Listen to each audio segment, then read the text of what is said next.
రాబోతున్న పెండ్లి కుమారుడిగా ఓ మధ్యాకాశములు ప్రభువుని కలుసుకోవడం మనం సిద్ధపడాలి ప్రియులా. హల్లెలూయా. యెషయా గ్రంథం 41 అధ్యాయం 4 వచనం. యెషయా గ్రంథం 41 అధ్యాయం 4 వచనం. యెషయా 41:4. यशाया 41:4. हे कार्य कोणी केले ते शेवटास कोणी नेले, जो प्रारंभापासून एकामागून एक पिढ्या जन्मास आणतो त्यानेच. तो मी परमेश्वर आदी आहे व अंती आहे. ఆది నుండి ఎవరు దీన్ని ఆలోచన జరిగించాను? ఆది నుండి మానవ వంశమును పిలిచివాడైనా యెహోవానగు నేను మొదటి వాడను. जो प्रारंभापासून केला तोच, కడవరి వారితో ఉండువాడు. शेवटास कोणी नेले. ఇప్పుడు మనతో ఉన్నవాడు ఎవరు? కడవరి ఎవరంటే మనమేనండి. మొదటి వారు ఎవరు? అబ్రహాము, ఇస్సాకు, యాకోబులు. కడపటి వారు ఎవరు అండి? शेवटचे कोण? మొదటి వారు కడపటి వారు అవుతారు, కడపటి వారు మొదటి వారు అవుతారు కదండి. ఇప్పుడు మొదట మనం ఎవరు? కడపటి వారు. आपण शेवटचे. ఇప్పుడు మనతో ఉన్నవాడు ఎవరండి? आपल्या बरोबर कोण आहे? నిన్ను విడువను ఎడబాయను అన్నవాడు ఎవరండి? యుగ సమాప్తి వరకు సదాకాలం మీతో కూడా ఉంటున్న వాడు ఎవరండి? ఎక్కడైతే కూడి ఉంటారో వారి మధ్య ఉంటారన్న వాడు ఎవరండి? నేను మీలో నివసించి సంచరిస్తానన్నవాడు ఎవరండి? అన్నీ యేసు ప్రభువే. सगळीकडे येशू प्रभू आहे. అన్నీ యేసు ప్రభువే. येशू प्रभूच आहे. యుగాంత వరకు మీతో కూడా ఉన్నవాడు కూడా युगाच्या अंतापर्यंत मी तुमच्या बरोबर आहे. ప్రతి క్షణము నీతో ఉండేవాడు యేసు ప్రభు. నీ నడిపించేవాడు యేసు ప్రభు. నీలో ఉండేవాడు యేసు ప్రభు. तुमच्यामध्ये असलेला, तुमच्या बरोबर असलेला येशू ख्रिस्त. హల్లెలూయా.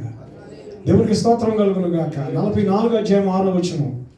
44 అధ్యాయం 6వ వచనం. 44వ వచనం.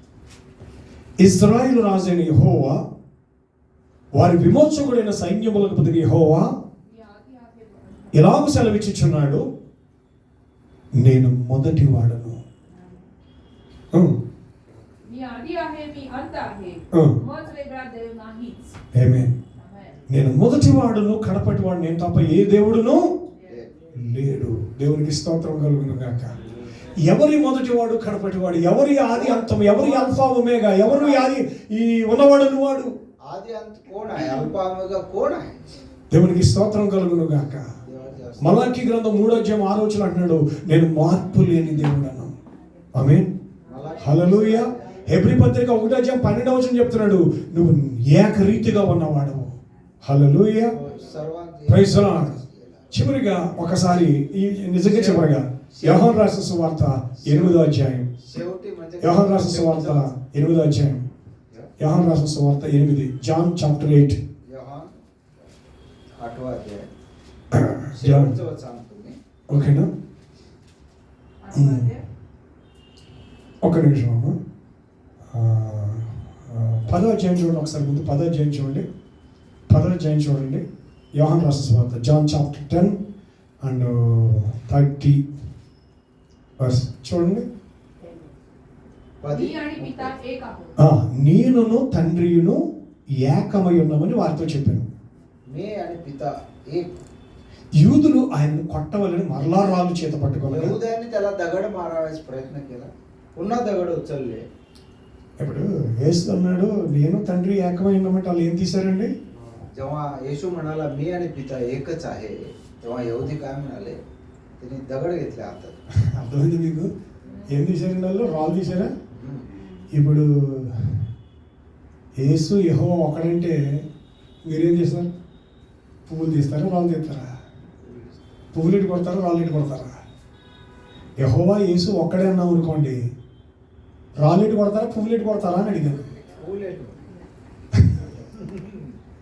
కానీ మా ఊర్లో రాళ్ళు ఇటు కొడుతున్నారు మమ్మల్ని. ఎందుకంటే వాళ్ళకి అర్థము యేసు అన్నాడు, నేను తండ్రి ఏకమై ఉన్నామన్నాడు. రాళ్ళు తీసారని ఎందుకు తీసారో చూడండి, కింద చెప్తున్నాడు ఆయన. पिताकडची पुष्कळशी चांगली कृत्य तुम्हाला दाखवली आहेत, त्यातून कोणत्या कृत्यामुळे तुम्ही मला అడుగుతున్నా? తండ్రి యొద్ద నుండి అనేక మంచి క్రియలు మీకు చూపించిన వాటిలో ఏ క్రియ మీద రాళ్ళతో కొడుతున్నారు వారిని అడిగాను. 37-33 వచనం. అందుకు యూదులు त्याला उत्तर दिले, నీవు మనుష్యుడు అయి ఉండి तुम्ही मानव దేవుడు అని చెప్పుకుంటున్నాం. स्वतःला देव समजता. ఇప్పుడు చెప్పండి మీరు, యేసుప్రభు మనుషుడా దేవుడా? అడగండి. మాస్టర్ గారికి అర్థమవట్లేదు అది. नाही नाही, तुम्ही सांगा, येशू ख्रिस्त मानव होता का देव होता? కొంచెం తెలివైన వాళ్ళైతే ఏం చెప్తారు? కొంచెం తెలివైన వాళ్ళైతే ఏం చెప్తారంటే ఆయన పరిపూర్ణమైన మనుషుడు, त्याने पूर्णपणे मनुष्य, పరిపూర్ణమైన దేవుడు. पूर्ण देव असा होता. మనం అసంపూర్ణమైన మనుషులు అండి, మనలో దైవత్వం సంపూర్ణత కాదండి. కానీ దైవత్వం యొక్క సర్వ సంపూర్ణత శరీరముగా క్రీస్తునందు నివసించింది. येशू ख्रिस्त కాబట్టి ఆయన పరిపూర్ణమైన మానవుడు, పరిపూర్ణమైన దేవుడు. पूर्णत्व मानव तो येशू ख्रिस्त होता, तो पूर्ण देव असाही होता. ఎందుకంటే ఆయన మనిషిగా ఏడ్చాడు, कारण तो मानवामध्ये जन्म, దేవుడిగా సమాధిలో లాజర్ని లాజరు బయటకు అంటే బయటకు వచ్చాడు. लाजराला उठवलेला त्या प्रसंगी आपण ఆయన पाहतो. మనిషిగా ఆకలిగా ఉన్నాడు. माणसासारखं त्याला भूकी लागलेली आहे. అదే 5 రొట్టెలు 2 చేపలు 5,000 మంది పంచాడు. तिथंच तो 5 भाकरी आणि 2 मासेला पुष्कळ. హల్లెలూయా. ఆయనను కారాలు కొట్టడానికి ఎత్తినప్పుడు ఆయన దేవాలయంలో దాక్కున్నాడు. त्यांनी तेव्हा दगड उचलले, तेव्हा त्यांनी मंदिरामध्ये गेले. కానీ ఆయన సముద్రం మీద నడిచాడు. तो समुद्रावरून चाललेला. హల్లెలూయా. ఎందుకంటే ప్రియులారా, ఆయన పరిపూర్ణమైన మానవుడు, तो పరిపూర్ణమైన దేవుడు. ఆయన परिपूर्ण असा देवही होता. ఎందుకంటే దేవుడు మానవుడయ్యాడు, శరీరములో ప్రత్యక్షమయ్యాడు.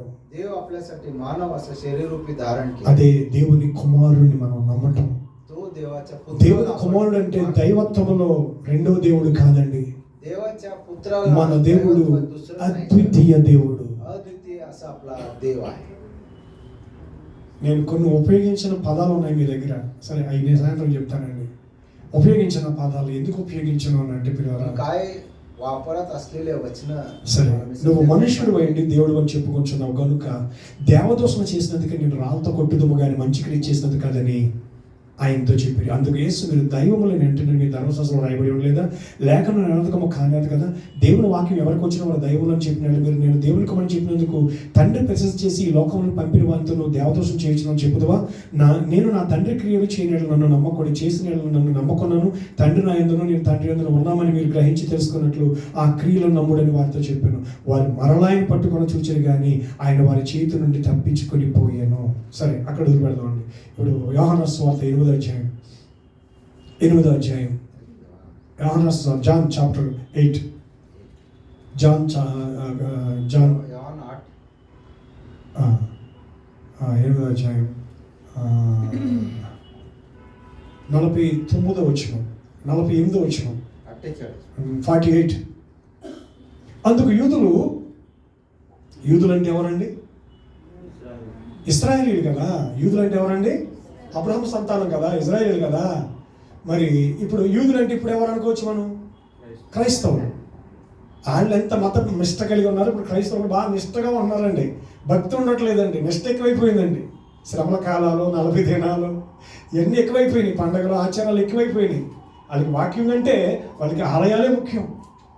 आता सध्याला वचनापेक्षा व्यक्तिकी. అందుకు యూదులు నువ్వు సమరయుడువును यहूद्याने त्याला उत्तर दिले, దెయ్యం పట్టిన వాడవని మేము చెప్పిన మాట సరియే కదా అని ఆయన అడిగారంట. हे जे मी म्हणतो ते बरोबर आहे की नाही? యేసుప్రభుని ఏమంటారంటే వాళ్ళు, येशूला त्याने काय म्हणत आहे? నువ్వు సమరయుడువు, तू దెయ్యం शंभरने आहे, పట్టినోడు అంటారు. तुम्हाला भूत लागले आहे. మీరు అంటారు అలాగా? तुम्ही असं म्हणता का? అంటారమ్మా? మహిమ అంటారా? మీరు నన్ను అనొచ్చు. అయినా మాకు అదేంటి ఆయన ఎవరో తెలియకోకుండా ఏమీ తెలియకుండా డాడీ మీరు ఎందుకు అలా పిలిచారు ఆయన అసలు? कोणाला त्यांना